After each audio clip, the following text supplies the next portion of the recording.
Hello, everybody. Welcome. Okay, I was pulling in my presentation. I lost it for a hot sec, so sorry for being a little bit late. But anyways, hello, welcome. I'm so glad you guys are here. I'm so excited for this presentation. I mean, I made a little presentation, but like, I've been helping people, I've been coaching people on business ideas for a while now, but I'm like, I don't know. I'm very excited for this. I've never made a presentation on it, and so I'm proud of myself. So I hope you guys like it. Okay, so let's get started. I always feel like sharing my screen. For some reason, I always like fail at it. So share, present. Okay, can you see this presentation? Good. Yay. Yay. Okay. Hello.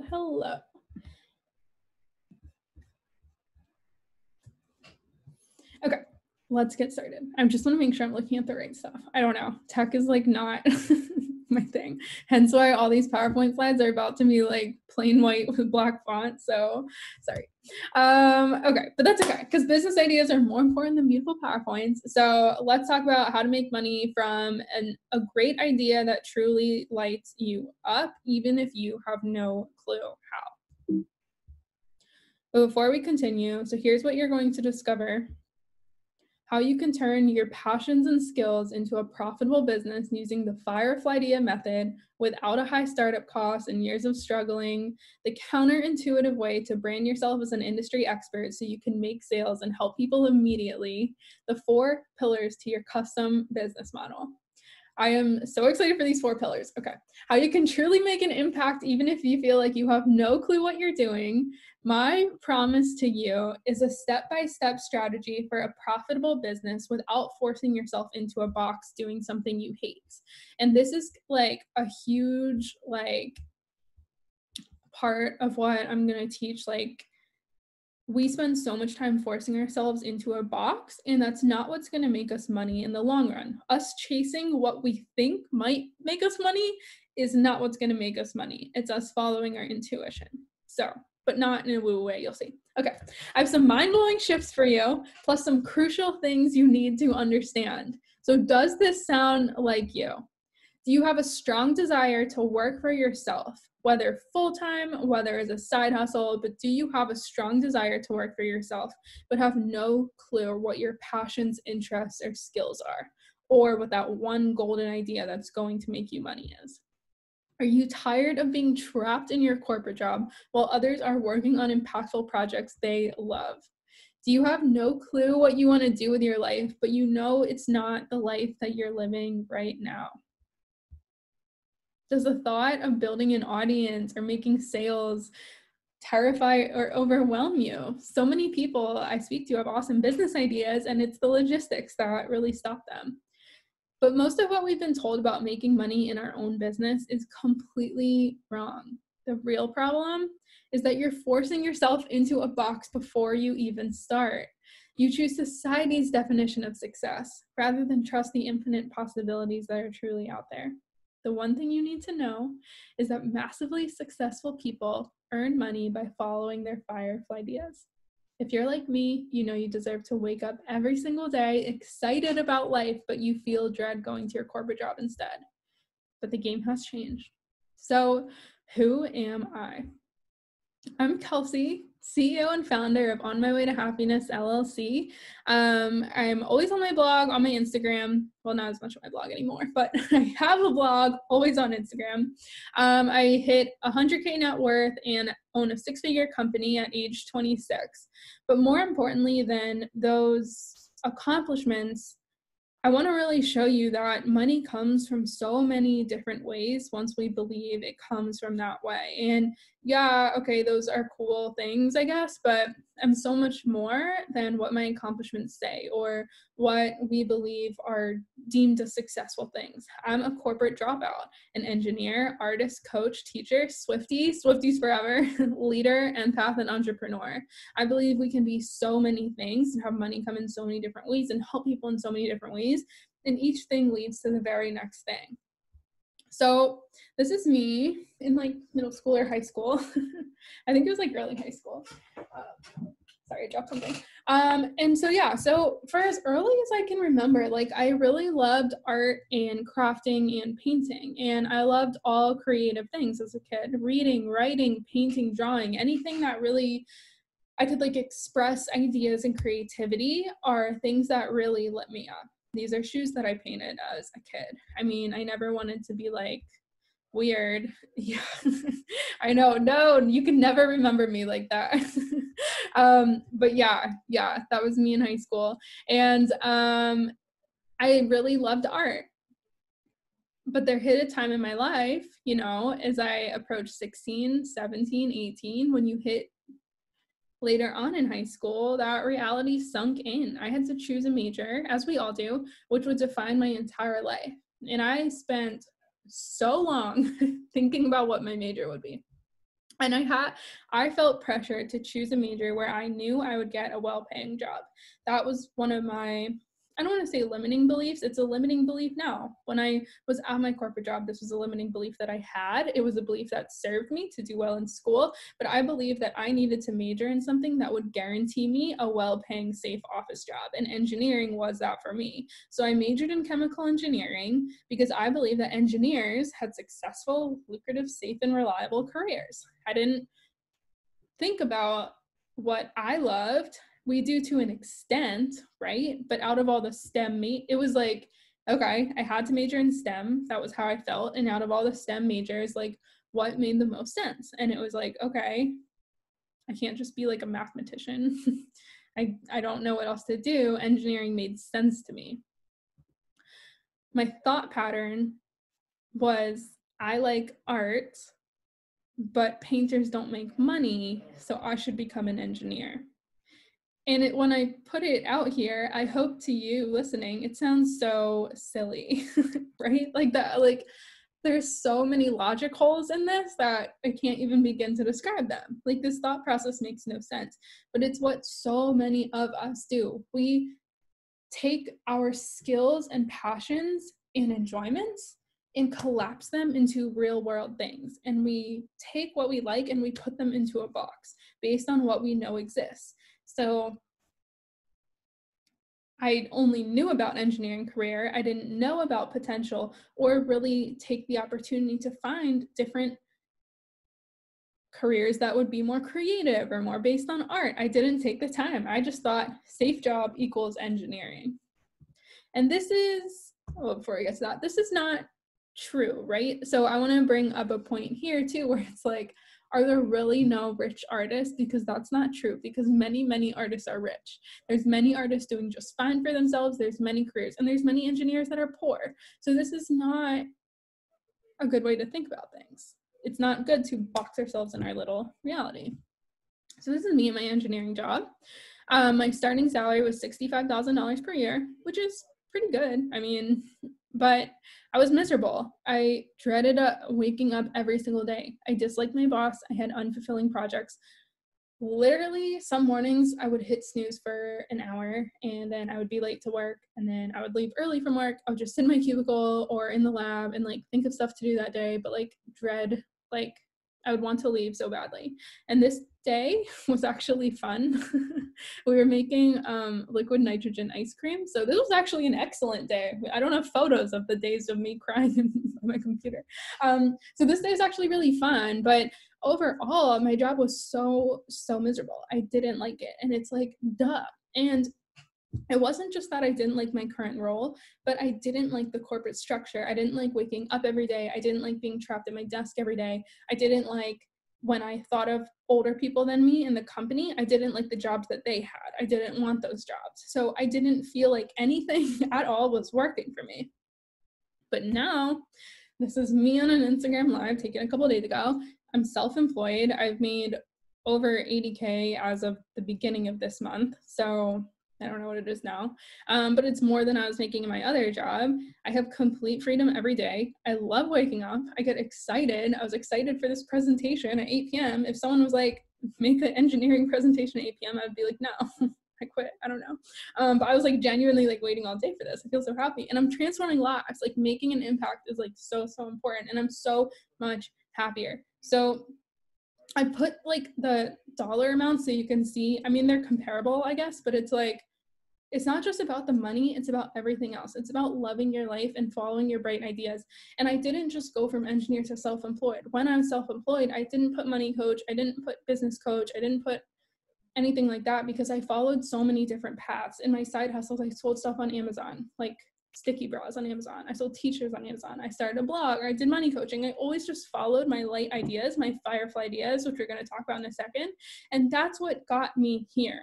I feel so fulfilled and like I'm truly making an impact. And I'm like, sometimes I get so excited. I don't know how to portray this idea onto you guys. Okay.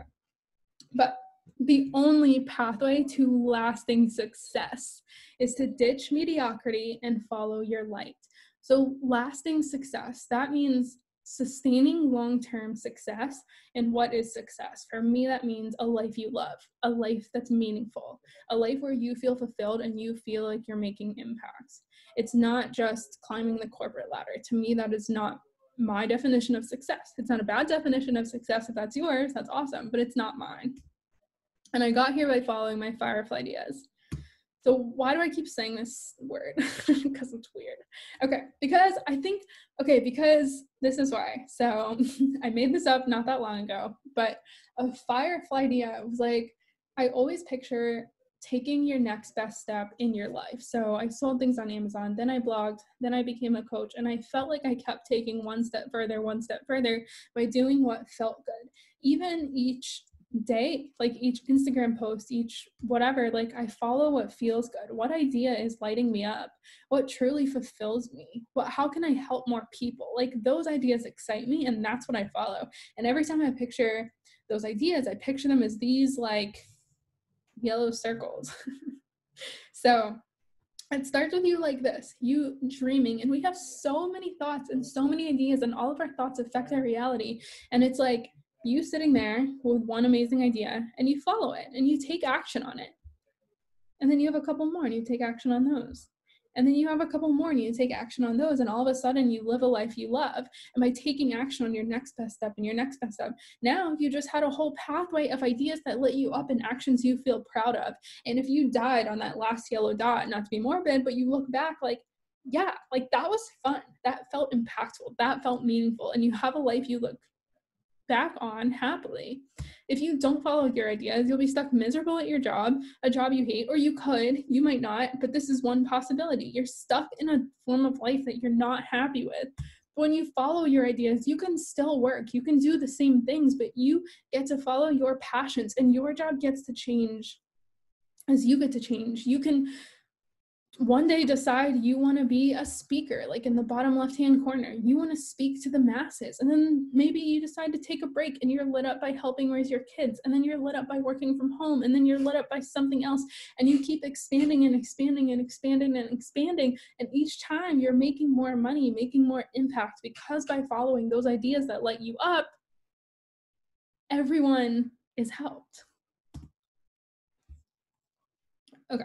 So this is a video that I watched today, literally this morning, because that's my life. I was watching Glee at 11 a.m. and I want to play. Okay. Eat in your face. So I followed you out. What was I supposed to say, man? So, sorry, I'd rather puke than spend a minute in any of those places. Right in front of Rachel with a big smile on her face, all proud of herself. She just wants what's best for you. Yeah, she does, until she realizes her fiance is a total loser. Is that what you're scared of? It's the truth. Doesn't anybody understand that maybe the reason I don't know what to do with my life is because I'm not qualified to do anything? There, you just don't know what you want yet. What I want is for time to stop, okay? I want it to feel like I'm on the football field and the crowd's going nuts. Or I want it to feel like I'm on the stage during a performance and everybody's on their feet. So let's find something out there that gives you that feeling. Of being young? Where is it? Show me.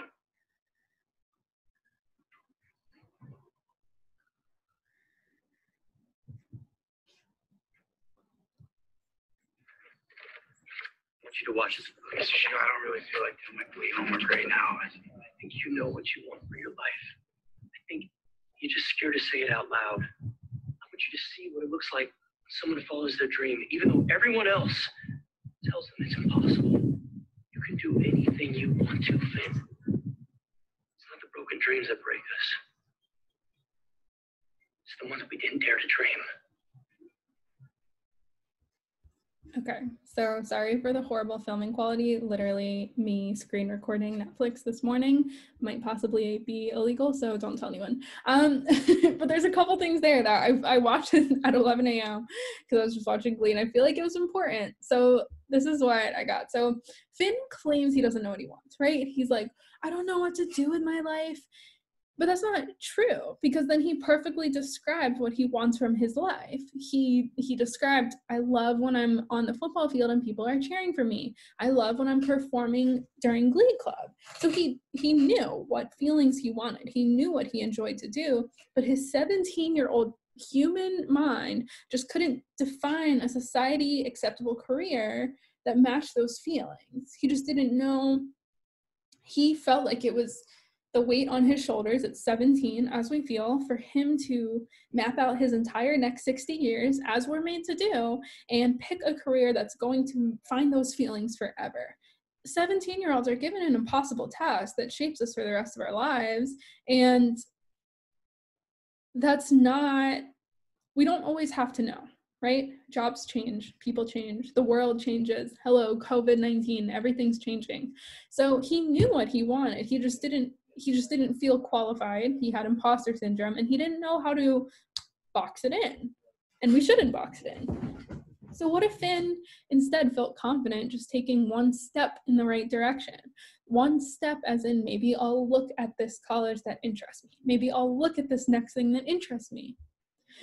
We don't have to take a step that's going to lead to the next most optimized 40 years like we were taught. That just doesn't make sense, especially with the way technology is like exploding at a faster rate than ever. We have no idea what it's going to look like in 40 years. Society stifles us. You don't have to read this whole thing, but as children, we're rewarded for obedience. As high schoolers, we're expected to choose a major that's going to affect the rest of our lives. In college, it feels like we need this internship or no one will ever hire me again. As adults in the corporate world, it feels like, oh, if I have a gap in the resume, no one's going to hire me. If I switch careers, I'll never be able to get a job because I didn't have those years of experience. And this is at age like 24. And it's like, okay, that makes no sense. But we put all this pressure on ourselves because it's what we are taught. We are taught that our small decisions have huge consequences, and they do, but not in the way we think.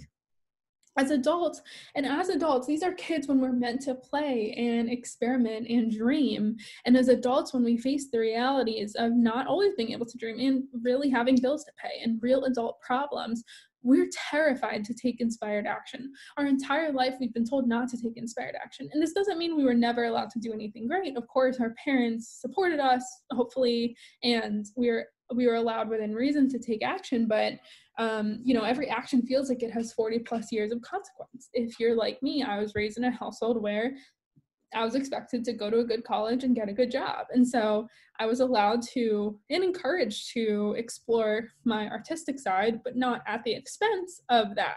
I knew very clear what my priorities were.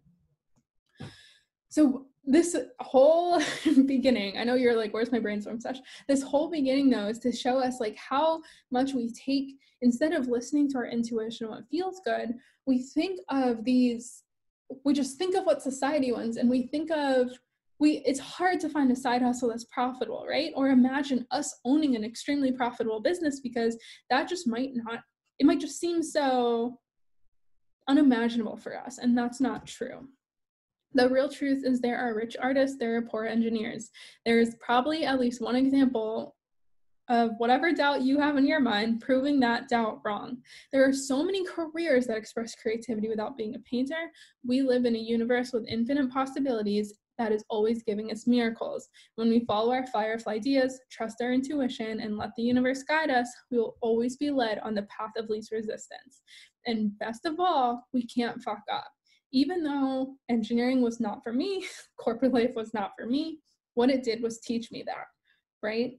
Every step I've taken led me to where I am today, which I'm very happy with. And the way I feel is I'm in like the baby seed step of where I'm going to go. So even if you make wrong decisions on the way, you can't mess it up. It's all about playing around with ideas. The only way you can mess it up is by taking actions that you are unhappy with. So you look back on your life and you're unsatisfied and you wish you had taken those risks and you wish you had known whether something would have worked or not. And that's one of the kickers that got me to quit my corporate job. Actually, I knew I couldn't live with myself if I never tried to work for myself, and I wanted to do it in my 20s while I felt like I still could. Stop boxing yourself into society. Start following your intuition. Our only job is to take our next best step, then our next best step, one step at a time. We don't have to figure out the next 40 years. So I want to show you one inspiring Shark Tank, and then we'll get on to the 4 pillars of your business and what you came here for. So I'm Emily Cannell, Inc.'s resident Shark Tank expert, and this is Tips from the Tank.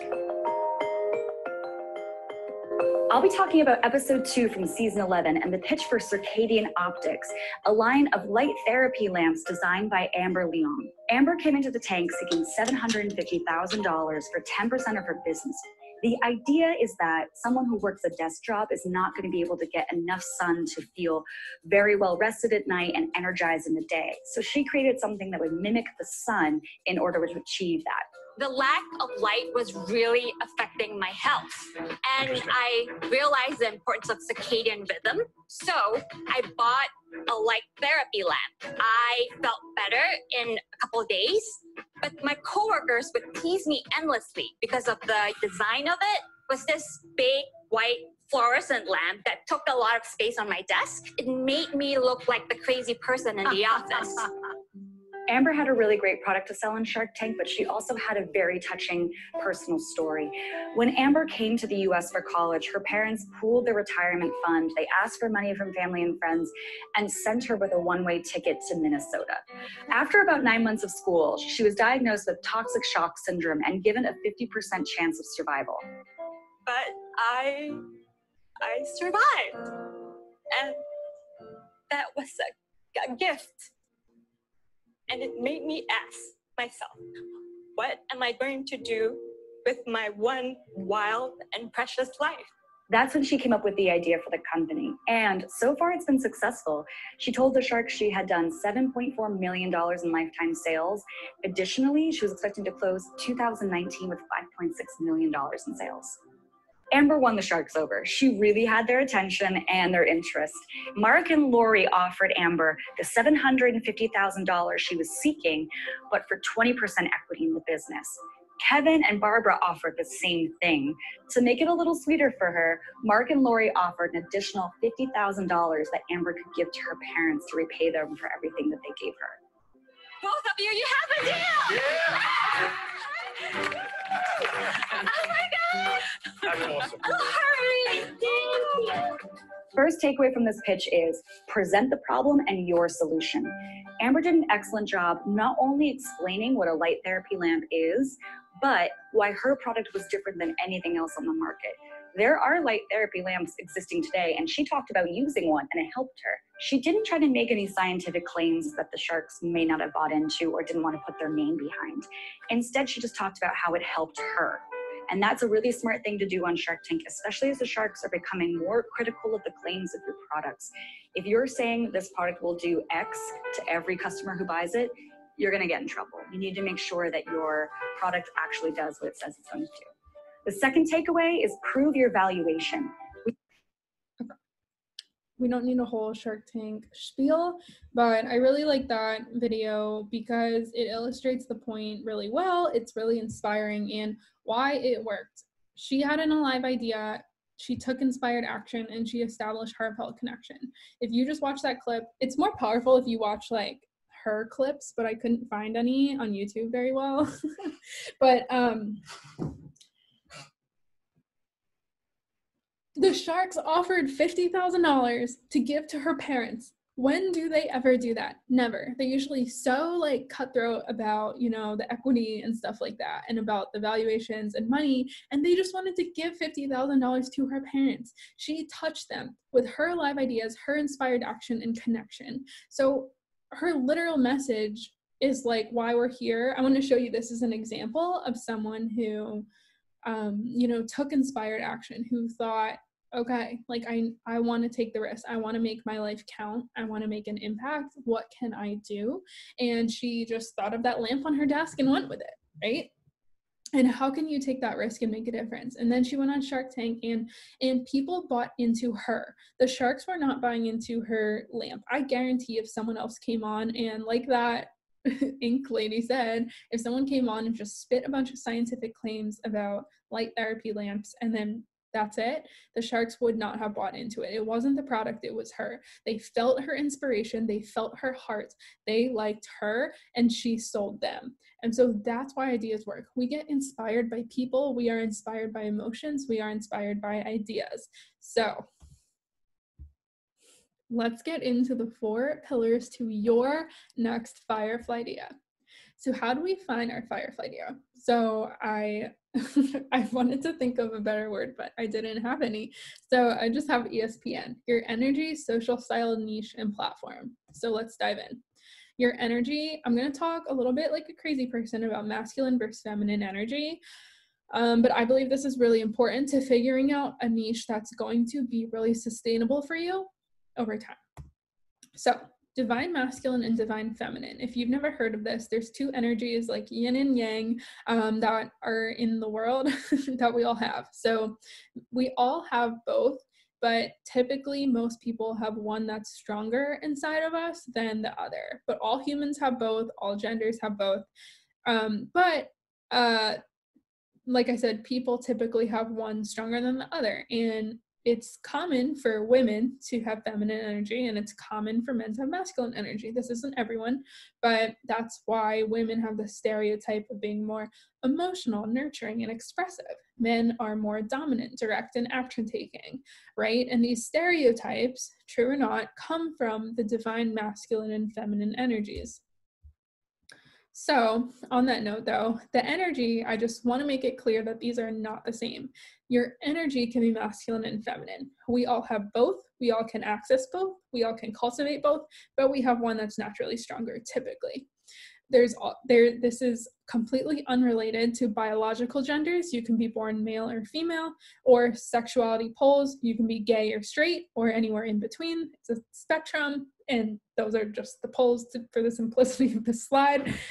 So just to make things very clear, you can be a combo of any of these. You can have masculine energy, be born a female, and be straight. You can have feminine energy, be born a female, and be gay, or be born feminine energy, born a male, be straight. You can be any of these combos. You can change your gender, whatever. This is not to do with it. I just don't want you to get confused when I'm saying masculine and feminine. I don't mean straight male and straight female. Okay. So for the energy traits, these are important to cover because if you pick following your true energy will make you more profit. And I know it sounds so crazy. I know. I know. You're probably like, what am I here for? But I swear, like, this is just something to think about, and you'll see the exercises we do in a couple minutes. So masculine energy traits are typically having a lot of logic, reason, action, being firm, based on survival, loyal, adventurous, rational strength. Feminine energy is more intuition, nurturing, healing, gentle, expressive, wise, patient, emotional, and flexible. So if you ever, as a baseline rule of thumb, I guess, feminine energy is like flowy waves of an ocean. They're ever changing, they're always in motion, they're big, they're small, they're dangerous, they're happy, they're hot, they're cold, like very flowy.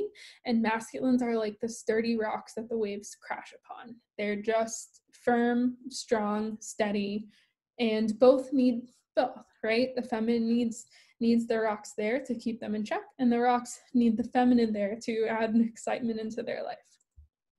So how those traits translate into our life can be in the form of our hobbies. So this is why masculine people tend to gravitate towards hobbies like sports, construction, engineering, weightlifting, chess, hunting, fishing, pool, trains, and golf. And feminine energy people gravitate towards dancing, dolls, painting, makeup, fashion, cooking, singing, knitting, baby animals or baby humans, I guess, and yoga. And it doesn't mean that, like I said, we all have both. So you can like dancing and hunting. You can like all kinds of hobbies across the spectrum. This is just a general idea to get your mind flowing in that direction. As I'm talking about this, the hobbies are simply just examples, but I really want you to think about which type of energy you feel like you relate more to, because this will, since it is your natural energy, it will help you in your career and side hustle and business. Okay. And so energy leadership qualities is the masculine is more assertive, direct, solution-based, competitive, task-oriented, trustworthy, arrogant, and courageous. The feminine, is more acknowledging emotion, discussing, brainstorming, creating, very compassionate, collaborative, holistic, and understanding. So unfortunately, in our society, a lot of times companies in the corporate world gravitates towards the masculine because a company succeeds more if it has more profit in many companies' eyes. That's their main goal. And so someone who is going to complete more tasks might be viewed as a better worker than someone who just cares about more people, right? In the company, like nuts and bolts or cogs in the machine. That's better. And this no one is inherently better than the other one, but this is why for me, I have a more innately feminine energy, and a lot of these masculine traits I didn't feel like were really for me, where when I ran my own business, I can hire people with those traits better than me. I can step into those traits when necessary, and I can act as feminine as I want, and I believe it makes me more money in my business. So take out your pen and paper. I know we're finally there, right? Take out your pen and paper or Google Doc or whatever you have, and I'm going to, for 5 minutes, so till 8:40, I want you to think about these questions. So until 8:40, so 5 more minutes, we'll do this. So start writing now as I talk. And,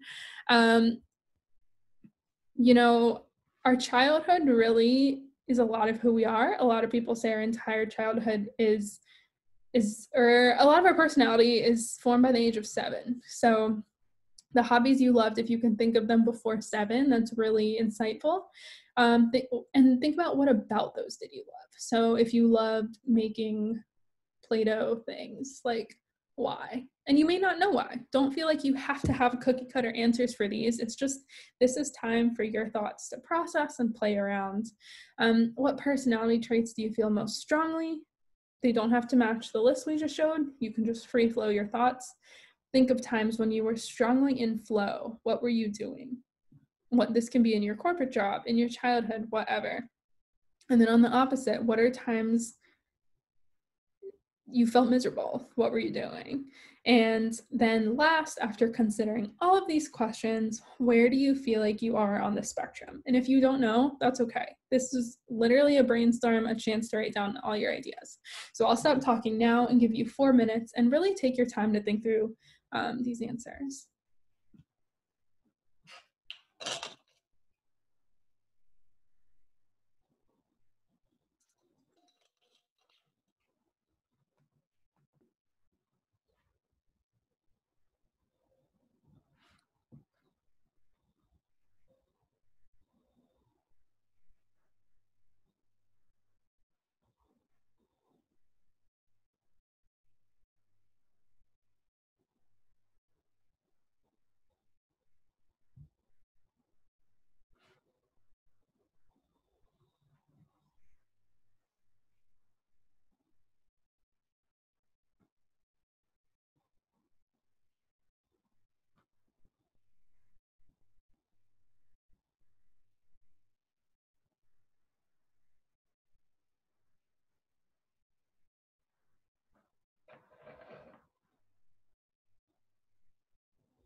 Okay.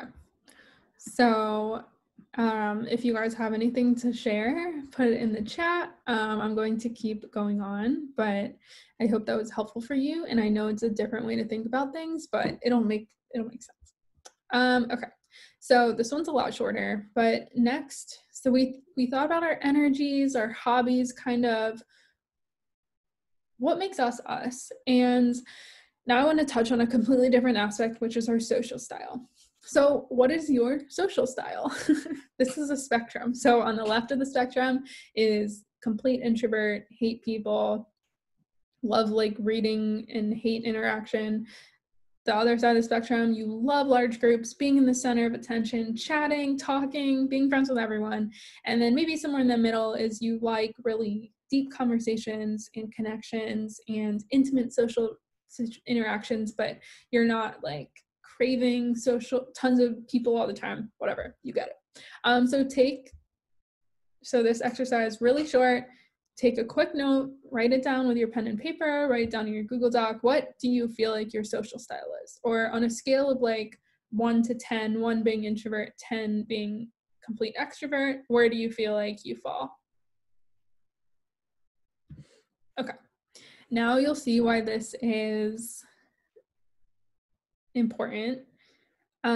Your platform. So this is where we combine the two. I believe your energies and natural tendencies and your social style are really important factors for how much you like your job. And this is your corporate job, but of course also your business. You want a business you love, right? So your platform, I made this chart that basically crosses the two. So the x-axis is introvert to extrovert. You should have ranked yourself, so hopefully you know where you stand here. And then feminine to masculine, wherever you rank yourself on that spectrum. And if you can put yourself, think about on this chart where you would be. So if you ranked yourself 10 out of 10 feminine, 10 out of 10 extrovert, you would be in the upper right-hand corner. Okay, so this chart's interesting, and I put some generic example careers on the next slide that I'm just going to show you. Okay, so here's some ideas of businesses that you can do online, and there's an infinite number of possibilities, but I wanted to show where these kind of rank on this spectrum. So if you're interested in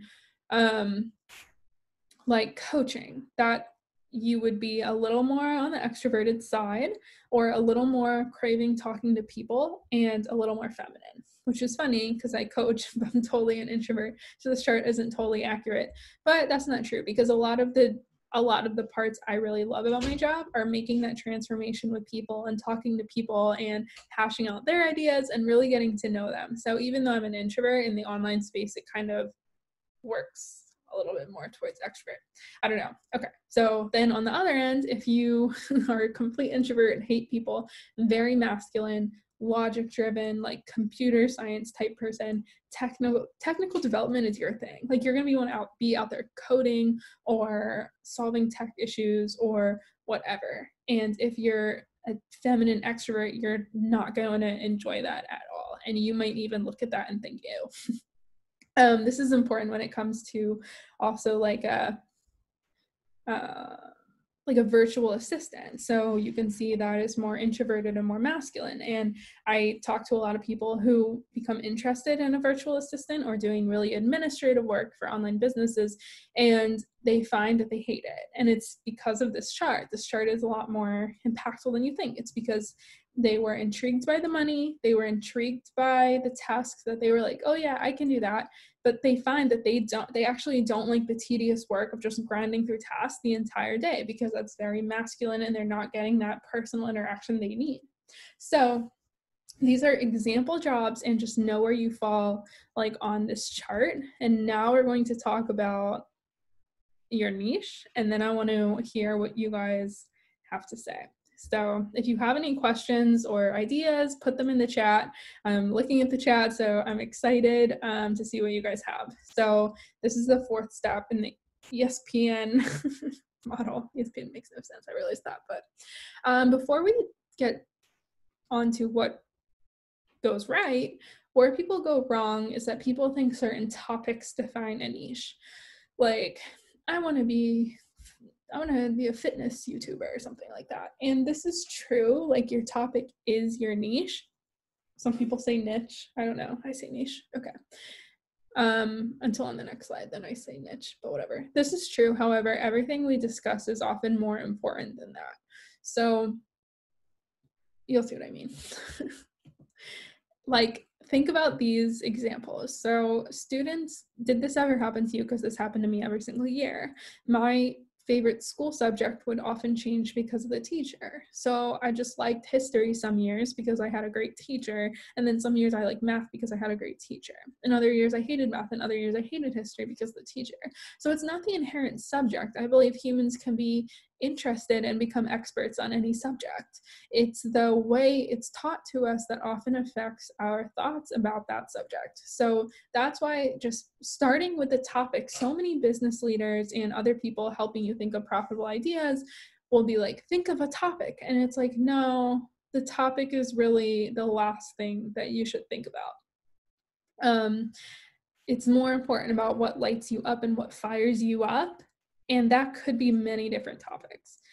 Second, think about young adults, like, often get their first job in their dream industry or dream company only to realize they hate the work they have to do. This was also me, but I know many people in this situation. But I really wanted to work in the field of green energy, and I got a job at one of the only 3 fuel cell companies in America, and I hated it. And I actually didn't hate it at first, but I didn't like the corporateness of it, and I liked the product we made, but so many companies are so far removed from the product. Like, if you love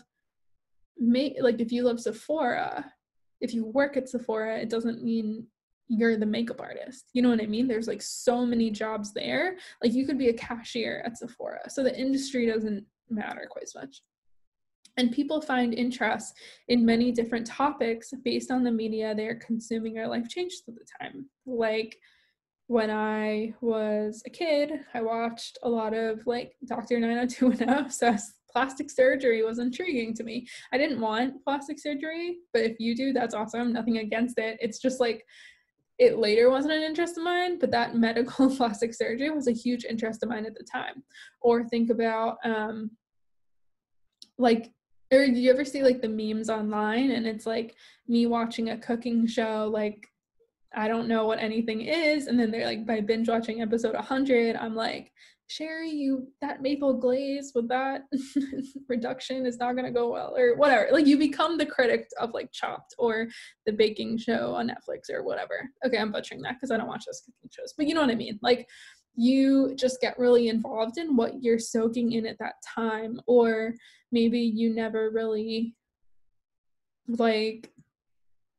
maybe you never thought about nutrition and you just don't care, and then someone in your family gets very ill and wants to start eating healthier, and that becomes a huge interest for you because you want that person to live and you're interested in what they're interested in. Like, or I didn't care about football, but now I spend a lot of time thinking about my fantasy team because my fiance likes to. So your interest can change. You can be interested in lots of different things, and your interest often is based on your energies. They've done studies that showed, so typically, I mean, like, think about a 2-year-old girl plays with dolls, a 2-year-old boy plays with construction stuff.